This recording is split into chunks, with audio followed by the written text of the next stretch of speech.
বিধান হলো হাত কেটে দাও, তাও সেটা গোপনে নয়, প্রকাশ্যে জনসম্মুখে হাত কেটে দাও। বনু মাখজুমিয়া গোত্রের নারী যখন চুরিতে ধরা পড়লো, সাহাবারা চিন্তায় পড়ে গেলেন।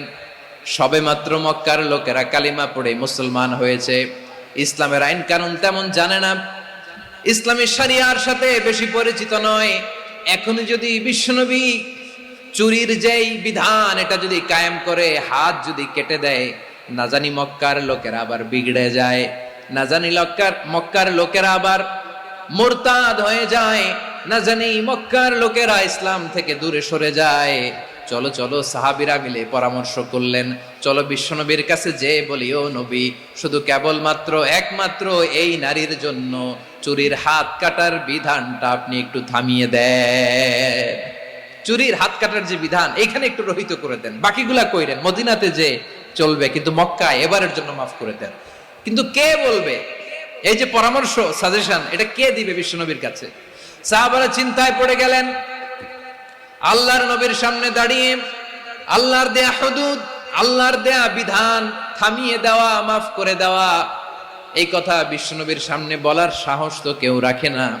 কেউ কেউ বলল, বিশ্বনবীর পালক পুত্র যায়েদ বিন হারেসার সন্তান উসামারে বিশ্বনবী নাতির মতো আদর করে, বড্ড বেশি ভালোবাসে উসামারে। এজন্য সাহাবারা উসামাকে বলতো হিব্বু রাসূলিল্লাহ, বিশ্বনবীর ভালোবাসা। কি বলতো? সাহাবীরা বললেন, বিশ্বনবীর ভালোবাসা হিব্বু রাসূলিল্লাহ, উসামারে পাঠাও। উসামারে বিশ্বনবী নাতির মতো স্নেহ করে, মায়া করে, ভালোবাসে। আমরা পারবো না, উসামা পারবে। সবাই মিলে ফুলিয়ে ফুসিয়ে ওসামাকে, ছোট্ট ওসামাকে রাজি করালো। ওসামা, এমন এমন কথা যে তুমি বিশ্বনবীর কাছে বলতে হবে, পারবা নাকি? ওসামা বলে, পারবো। সাইয়েদনা ওসামা রাদিয়াল্লাহু তাআলা আনহু তরুণ সাহাবী বিশ্বনবীর কাছে গেলেন, যে বললেন, নবী, বনু মাখজুমিয়া গোত্রের এক নারী চুরিতে ধরা পড়েছে, এবারের জন্য কি এই মহিলাটারে মাফ করে দিলে হয় না? এবারের জন্য একটু ক্ষমা করা যায় না নবী? বিশ্বনবী বলেন, আতাশফাউ ফি হাদ্দিম মিন হুদুদিল্লাহ, তোমার এত বড় সাহস উসামা, তুমি আল্লাহর হাত, আল্লাহর দেয়া বিধান, এটার ব্যাপারে সুপারিশ করতে এসেছো? তোমরা কি জানো তোমাদের আগে যত কওম, যত গোত্র, যত জনপদ ধ্বংস হয়েছে তার কারণ ছিল তাদের মধ্যে গরিবরা অন্যায় করলে তারা বিচার করত, আর ধনীরা অন্যায় করলে তারা মাফ করে দিত। খবরদার!